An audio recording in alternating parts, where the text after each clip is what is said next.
Hello, Mrs. H here. I've had a few requests to do an exam walkthrough, so here it is. I'm going to walk you through the 2018 AQA biology paper. I've split the paper into parts and here is part 1. Number 1. Eating food containing Salmonella bacteria can cause illness. 2 symptoms of infection by Salmonella are vomiting and diarrhea. What causes these symptoms? Nice simple recall here. The bacteria secrete toxins. The mark for this is going for the word toxins. Number 1.2. Give 2 ways a person with a mild infection of Salmonella can help prevent the spread of the bacteria to other people. Now, as we have just been through a pandemic, I think we're all very aware of the 2 main things we need to do to prevent the spread of any pathogen, and that is wash your hands and isolate yourself. The examiner is asking for just 2 ways, so please don't write a long list hoping that 2 of the list are correct. You just need to give 2. There are possible other answers, like you could elaborate on washing your hands. If you are sick, wash your hands after. Don't prepare food for others while you're sick. Don't share eating utensils, cutlery, share drinks, etc., etc. 1.3. In very serious infections of Salmonella, a doctor can prescribe drugs to kill the bacteria. What type of drug can the doctor prescribe to kill the bacteria? Antibiotics.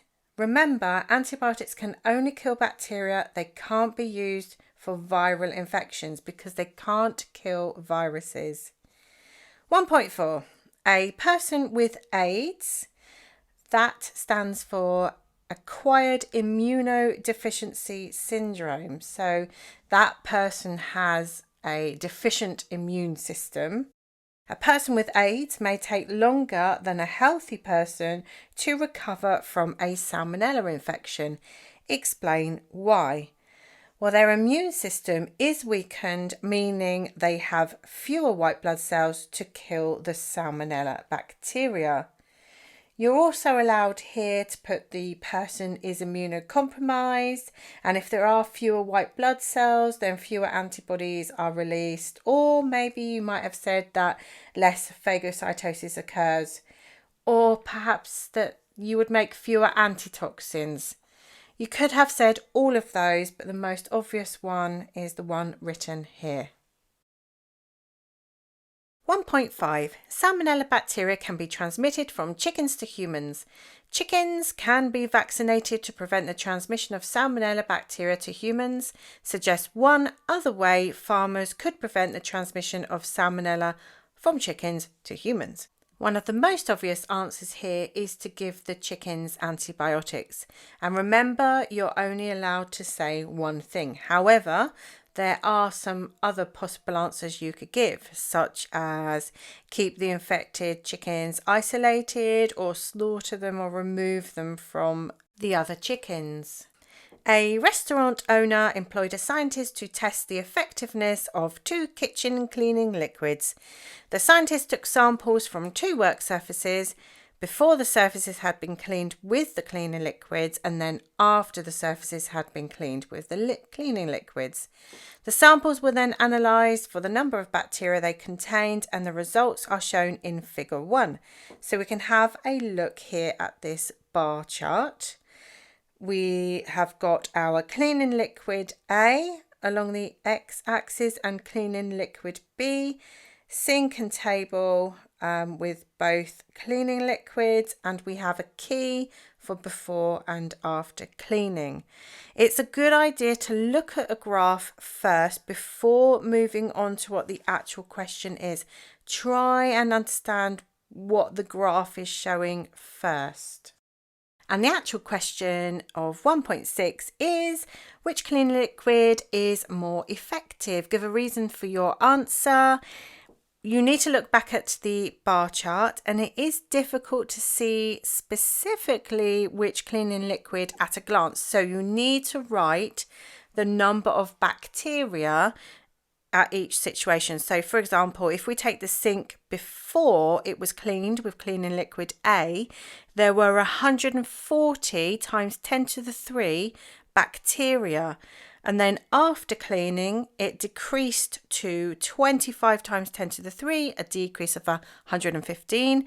Then the table before cleaning was around 257 times 10 to the 3 bacteria.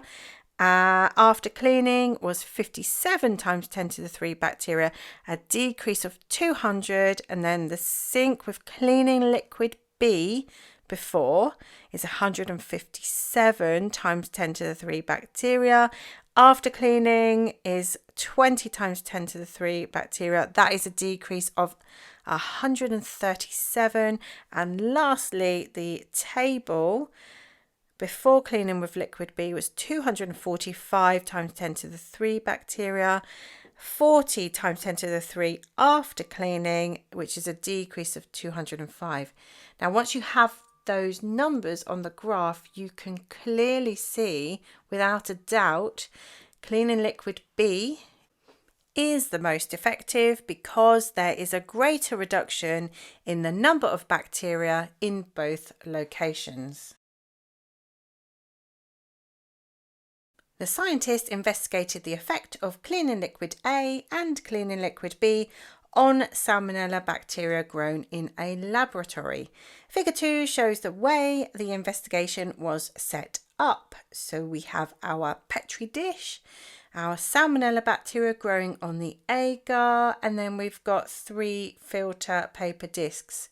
One soaked in water, one soaked in cleaning liquid A, and one soaked in cleaning liquid B. The Petri dish was placed in an incubator at 25 degrees C for 48 hours. After 48 hours, the scientists calculated the area around each paper disc where no bacteria were growing. The results are shown in Table 1. 1.7. What measurement would the scientists need to take to calculate the area where no bacteria were growing?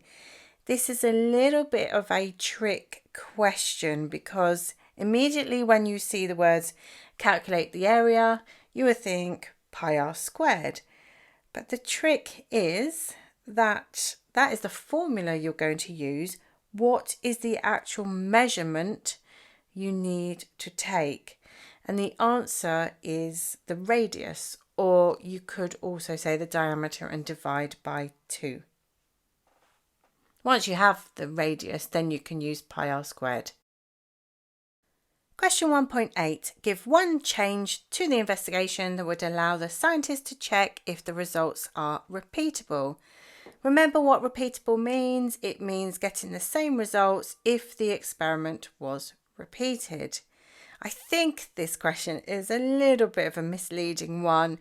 The question is asking for one change, and most students look at the method and they try and find some technical change that's needed. But actually, if you look, this experiment has only been done once, and the examiner wants you to say that the scientists will need to repeat the experiment and see if the results are similar. And that is the answer. You need to make sure you say both parts though in order to get the mark. So to repeat the experiment and see if the results are similar. 1.9. The scientists showed the results to the restaurant owner. Both cleaning liquids cost the same per decimeter cubed. So we know we're not going to talk about the cost in the answer. Suggest one other factor the restaurant owner should consider when choosing which cleaning liquid to use. We already know the scientist has proven that cleaning liquid B is the best. And we've been told in the question they cost the same. So we know the answer isn't going to be either of those things. It is one other factor.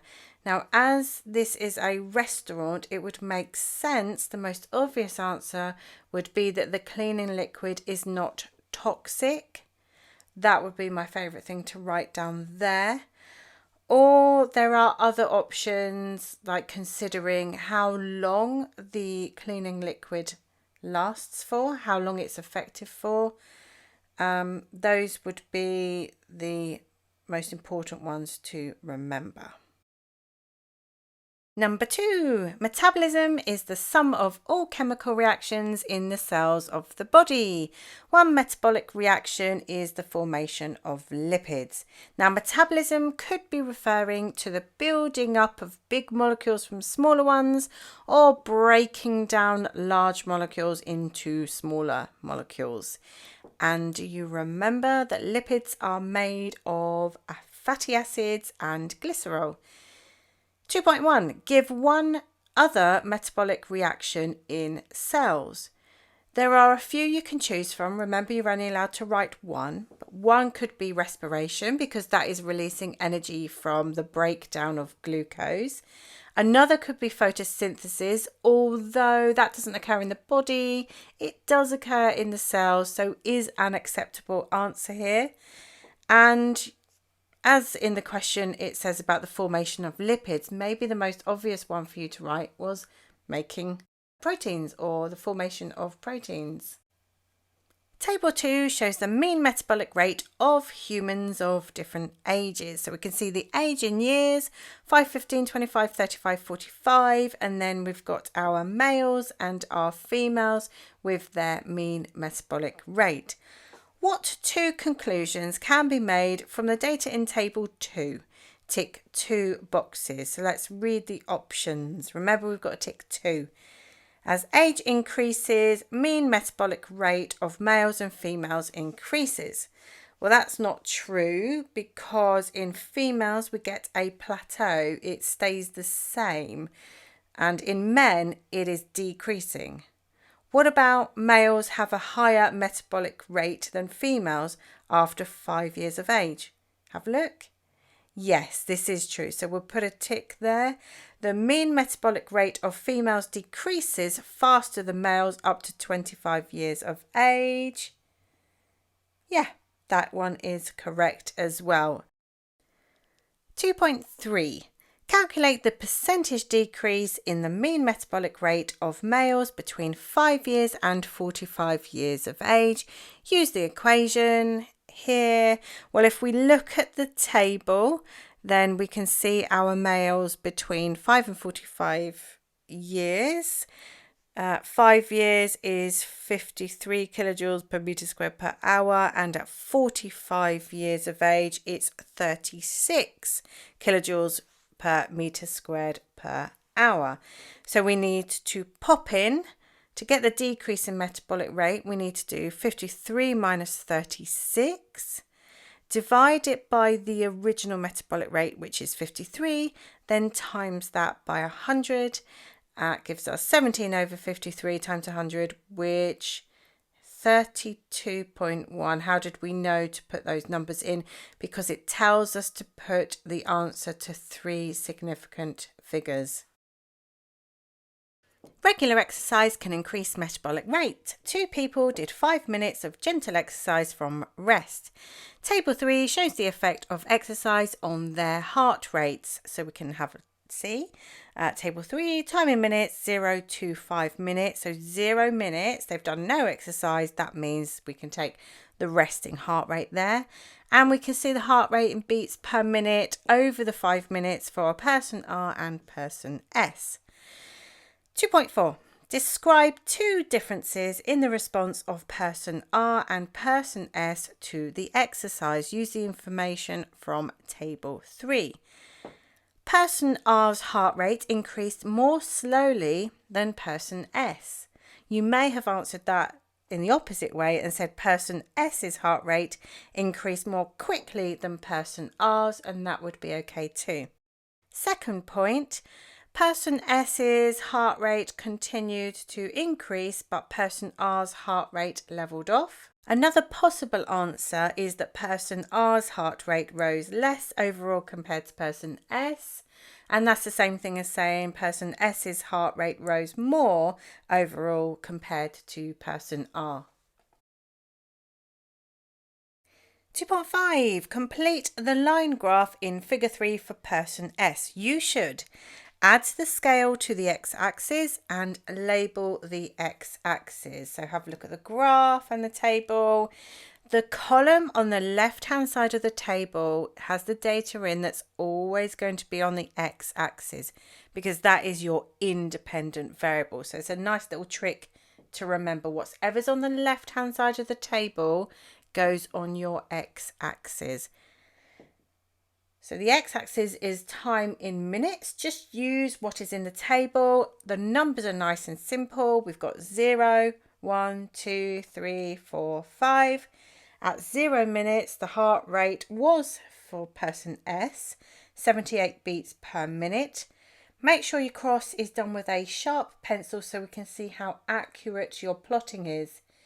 Each small square is 2 beats per minute. And so we have 1 is 100 beats per minute, 2 minutes, heart rate is 110. At 3 minutes, it's 119. That's a bit tricky, but you just go in the middle of the square for that. 4 is 129 and 5 is 132. It's a bit tricky for me to do a line of best fit on this equipment, but your data looks like a curve of best fit, so you need to draw a curve of best fit. And it is a bit strange the exam board have done a join the dot together because they don't usually like us to do that. 2.6. After 5 minutes of exercise, the heart rate of person S was 132 beats per minute. When person S rested, his heart rate decreased steadily at a rate of 12 beats every minute. Calculate how much time it would take the heart rate of person S to return to its resting rate. We need to look back at the table for the resting rate, or I suppose you could look on the graph at point 0. The person S's resting rate is 78 beats per minute. So we do 132 because that's the maximum beats per minute minus 78, which is resting.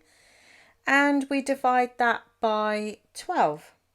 Or you could get the same answer by doing a sequential deductions of 12 seconds until you get from 132 to 78.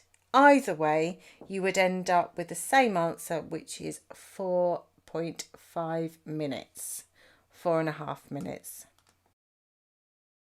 2.7. Oh, a 6 marker. Not as bad as you might think. A student made the following hypothesis about the heart rate of smokers and non-smokers during exercise. During exercise, the heart rate of smokers increases more than the heart rate of non-smokers. Design an investigation that would allow you to test this hypothesis. The examiner will be looking to see if your plan is valid. In order to make it valid, you need to make sure you always state what your independent variable is, what your dependent variable is, and how you are going to measure that. The control variables, you need to make sure there are repeats, and you need to make sure there is a range. Then you need to actually incorporate this into a method that can be followed. So I'm going to set the framework out for you. The independent variable in this investigation is what the experimenter is changing. So here it is whether the person is a smoker or a non-smoker. The dependent variable is what the experimenter is measuring. In this case, this is going to be heart rate. We need to consider how we're going to measure heart rate. So the simplest thing would be to use a heart rate monitor. And then for the control variables, these are the variables that need to be kept the same so that you know your dependent variable is a result of changing the independent variable and nothing else.